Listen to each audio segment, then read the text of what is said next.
નમસ્કાર, જય અર્બુદા, જય વડવાળા. તમામ ચૌધરી સમાજ અને રબારી સમાજ માટે ખાસ આ વિડીયો આપના સુધી મોકલી રહ્યો છું. આ વિડીયોની અંદર પૂરેપૂરા બન્યા રહ્યો, પૂરેપૂરો તમારો ટાઈમ આપી, સમય આપીને ખાસ આ વિડીયો સાંભળજો, વિચારજો, સમજજો. આ વિડીયોની અંદર આપણે આજે જણાવવાના છીએ કે થોડા સમય પહેલાં સિનાડ ગામના કિંજલબેન રબારી જે ચૌધરી સમાજના યુવક સાથે ભાગી ગયા હતા અને બંને સમાજ એકબીજા સાથે મળી અને એનો સુખદ અંત લાવી અને કિંજલબેનને પોતાના ઘરે પરત લાવવામાં આવ્યા હતા. એના બાદ ભાભર તાલુકાના રૂણી ગામના જગમાલભાઈ ચૌધરી એમને પણ તરત જ કહેવાય છે કે વાઘ એના ભેળું વગાડીએ એની એ વાત લઈને જ્યારે બીજા જ દિવસે એમણે રબારી સમાજને ગુહાર કરી, એક માગણી કરી કે મારી દીકરીને પણ એક ચૌધરી સમાજના રબારી સમાજના ભાઈ એ ભગાડીને લઈ ગયેલ છે. આજે એને લગભગ 1.5 વર્ષ થવા આવ્યું છે.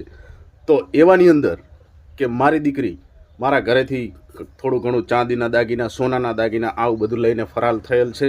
તો રબારી સમાજને ખાસ વિનંતી કરું કે મારી દીકરીને મને પાછી લાવી આપો અને મને યોગ્ય ન્યાય આપો. અને એના ભાગરૂપે આવનારી તારીખ 18 માર્ચ 2026ના રોજ રૂણી ગામે ભાભર તાલુકાના રૂણી ગામે જગમાલભાઈના ઘરે આખો જ્યારે ચૌધરી સમાજ એકત્રિત થવાનો હોય અને આની અંદર યોગ્ય નિર્ણય લેવામાં આવે એની પૂરેપૂરી બાબતને ધ્યાને રાખી અને આખો સમાજ એકત્રિત થઈને જ્યારે આનો ન્યાય લાવવા માટેની કોશિશ કરવામાં આવતી હોય તો એવાની અંદર મિત્રો ખાસ મિત્રો જણાવવા માગું છું કે શ્રી ચૌધરી સમાજના જગમલભાઈના દીકરી કંકુબેન જે રબારી સમાજના યુવક ઉણ ગામના વતની મહાદેવભાઈ દેવાભાઈ જેવું નામ જણાવવામાં આવે છે, એ એમની સાથે જ્યારે ભાગીને લગ્ન કર્યા હોય તો એવાની અંદર મિત્રો જ્યારે જગમાલભાઈના દીકરી કંકુબેને એક સોશિયલ મીડિયાની અંદર વિડીયો વાયરલ કર્યો છે અને એમને એક અપીલ કરી છે કે હું મારી મરજીથી, મારા જાણ મુજબ અને મારે રાજી ખુશીથી આ મેં લગ્ન કરેલ છે. હિન્દુ ધર્મના રીતિ રિવાજ પ્રમાણે મેં લગ્ન કરેલ છે અને અત્યારે મારે 12 મહિના એટલે કે 1 વર્ષનો દીકરો છે.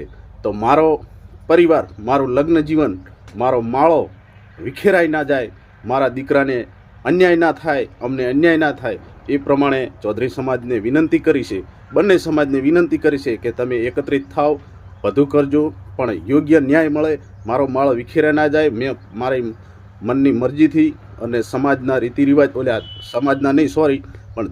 હિન્દુ ધર્મના રીતિરિવાજ પ્રમાણે મેં લગ્ન કરેલ છે અને મારી મરજીથી લગ્ન કરેલ છે. એવી રીતે એક વિડીયો વાયરલ કર્યો છે. તો આવો સાંભળીએ કે કંકુબેન જગમલભાઈ શું કહી રહ્યા છે એ વિડીયાના માધ્યમથી, કે એક અપીલ કરી રહ્યા છે એ આપણે જોઈ લઈએ. જય દ્વારકાધીશ. મારું નામ ચૌધરી કંકુબેન જગમલભાઈ, મારું ગામ રૂની. 31 માર્ચ 2024 હું ઘરેથી નીકળેલ છું. ઉણ ગામના મહાદેવ રબારી એમની સાથે હું ગયેલી છું. હિન્દુ રીત રિવાજ મુજબ મેં લગ્ન પણ કરી લીધા છે અને મારે 1 વર્ષનો છોકરો પણ છે. એટલે હું વિડીયો દ્વારા એવું જણાવવા માંગુ છું કે ચૌધરી સમાજના અને રબારી સમાજના આગેવાનોને મારા 2 હાથ જોડીને વિનંતી છે કે મને મારા છોકરાથી દૂર કરવી નહીં અને એને મા વગર કે બાપ વગર કરશો નહીં. જે તે નિર્ણય લો એ અમારો માળો ના વિખાય એવો લેજો. વડીલોને મારી આટલી વિનંતી છે. તો હું વિડીયો દ્વારા એવું જણાવવા માંગુ છું કે મને કોઈ બ્લેકમેન કે એવું નથી કર્યું. હું મારી મરજીથી આવી છું અને હું બહુ ખુશ છું મારી જિંદગીમાં. એટલે મને તો સાંભળ્યું મિત્રો કે જગમલભાઈ એવું કહે છે કે મારી દીકરીને ભગાડી ગયેલ છે અને એક બાજુ કંકુબેને આજે મૌન વ્રત તોડી અને સોશિયલ મીડિયાની અંદર સામે આવ્યા છે અને બંને સમાજને એક અપીલ કરી રહ્યા છે કે અમારો માળો વિખેરે ના જાય, અમારા નાનકડા દીકરાને અન્યાય ના થાય એવો તમે નિર્ણય લેજો, યોગ્ય નિર્ણય લેજો. બીજી બાજુ આપણે જોવા જઈએ તો જગમલભાઈ પોતાની દીકરીને પરત લાવવા માટે સતત 1.5 વર્ષથી મહેનત કરતાં પોતાનું ઘર ધોવરાઈ ગયું, રૂપિયો ખર્ચો એટલો બધો કરી નાખેલો છે, લગભગ 15 લાખ રૂપિયા જેટલો એમને ખર્ચો કરી નાખ્યો છે. પોતાની જમીન પણ ગીરવે મૂકી દીધેલી છે. એ આપણે તમામે જાણ્યું. જે જગમલભાઈએ અમને વિડીયો બનાવીને આપણા સોશિયલ મીડિયાની અંદર વાયરલ કર્યો હતો એ વાત ઉપરથી આપણે જાણ્યું કે જગમલભાઈના ઘરે પણ અત્યારે એવું કહી શકાય કે ઘણો બધો ખર્ચો થઈ ગયેલ છે. એમનો જગમલભાઈનું ઘર ધોવરાઈને પૂરેપૂરું બરબાદ થવાના આરે છે. એમની ફક્ત ને ફક્ત પોતાની દીકરીને ઘરે પરત લાવવા માટે જ્યાં પણ સમાચાર મળતા ત્યાં જગમલભાઈ દોડીને પહોંચી જતા, પણ હાથમાં કંઈ આવતું નહીં. એમ કરતાં કરતાં આજે લગભગ 1.5 વર્ષ જેટલો સમય થઈ ગયો છે. આજે એમની દીકરીના ઘરે એક 12 મહિનાનો એટલે કે 1 વર્ષનો એક નાનકડો બાળક પણ છે.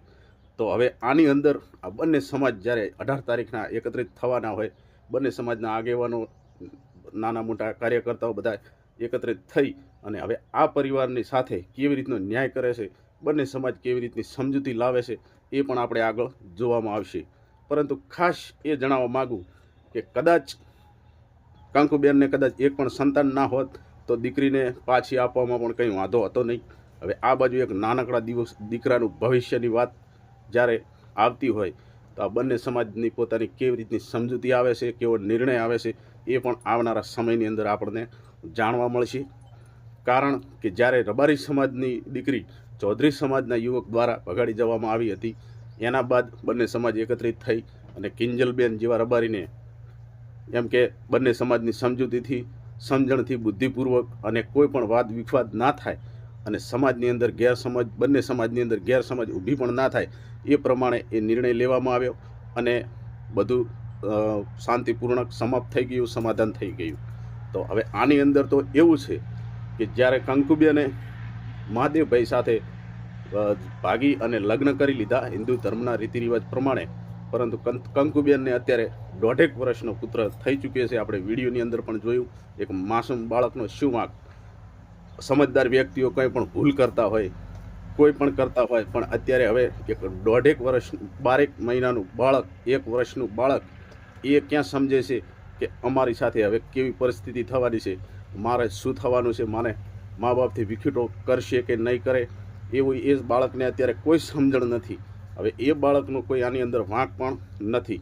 આ શરૂઆતની અંદર જે યુવાન યુવતીઓ જે ભૂલો કરે છે એનું પરિણામ અત્યારે આપણે જોવા મળી રહ્યું છે. સમાજ વિરોધી જઈ, કુટુંબ વિરોધી જઈ, મા બાપ વિરોધ જઈ અને જે ડગલા ભરે છે એની પરિસ્થિતિ પાછળથી કેવી સર્જાય છે એ આજે જીવતું જાગતું ઉદાહરણ આપણી સમક્ષ જોવા મળી રહ્યું છે. અત્યારે હવે આ કેવો નિર્ણય આવે છે, કેવી ઘડીએ છે, આ બંને સમાજની અંદર કેવી સમજૂતી આવે છે, આવનારા સમયની અંદર આપણે જોવા મળશે. રાહ જોઈએ મિત્રો શું નિર્ણય આવે છે. સમાજ ભેગા થવાના છે 18 તારીખના રોજ ભાભર તાલુકાના રૂની ગામે.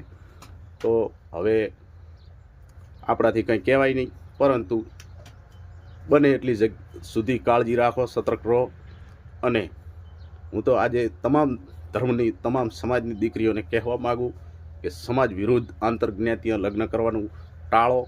કારણ કે ખરાબ આ પરિસ્થિતિઓ અત્યારે સર્જાઈ રહી છે, એ પરિસ્થિતિઓને ધ્યાને લ્યો અને આવનારા સમયની અંદર શું શું પરિસ્થિતિ સર્જાય છે એ પણ તમે જોઈ શકો છો, નિહાળી શકો છો. તો ખાસ કહેવા માગું કે સમાજ બહાર લગ્ન કરવાનું ટાળો. સમાજ બહારના યુવાનો સાથે પ્રેમ ભાવની લાગણીઓ બનાવતા જે તમે કરી રહ્યા છો એ બધું ટાળો. સમાજની અંદર રહો તો જ બધું સારું લાગે, સચ્ચર લાગે અને ધાર્મિક લાગે. એમાં કુટુંબને પણ અળખું ન થવું જોઈએ, મા બાપ પણ રાજી હોવા જોઈએ, સમાજ પણ રાજી હોવો જોઈએ. એવી પરિસ્થિતિનું નિર્માણ કરો, એવી તમામ સમાજની દીકરીઓને કહેવા માગું છું. આજે આપણે જોઈ રહ્યા છીએ કે આ બંને સમાજની અંદર અત્યારે કેવું ચાલી રહ્યું છે. એમની આપણે એક શરમ અનુભવીએ કે આવનારા સમયની અંદર કોઈ પણ સમાજમાં આવું ના થાય એવી ખાસ કાળજી રાખો. વધારે વાત નહીં કરતા, સમયમાં જોઈએ સમય સાથે શું થાય છે. દીકરાને કોની પાસે રાખવામાં આવે છે, અથવા તો બંનેને વિખૂટો પાડવામાં આવે છે કે નહીં, અથવા તો હું માનું ત્યાં સુધી તો નિર્ણય એટલો જ આવવો જોઈએ કે હવે જે થઈ ગયું, એક નાનકડા બાળકનું વિચારી. કારણ કે અગાઉના સમયમાં આપણે જોયું છે ઘણી બધી જગ્યાએ આવું થઈ જ ગયેલું છે અને અત્યારે એ ચાલી પણ રહ્યું છે, બરાબર. અને ડૉક્ટર બાબા સાહેબના બંધારણ પ્રમાણે દીકરી કોઈ પણ એની મનની મરજીથી લગ્ન કરી શકે છે, એવું આગળના આપણે નિયમો જોયા છે, બંધારણ જોયું છે.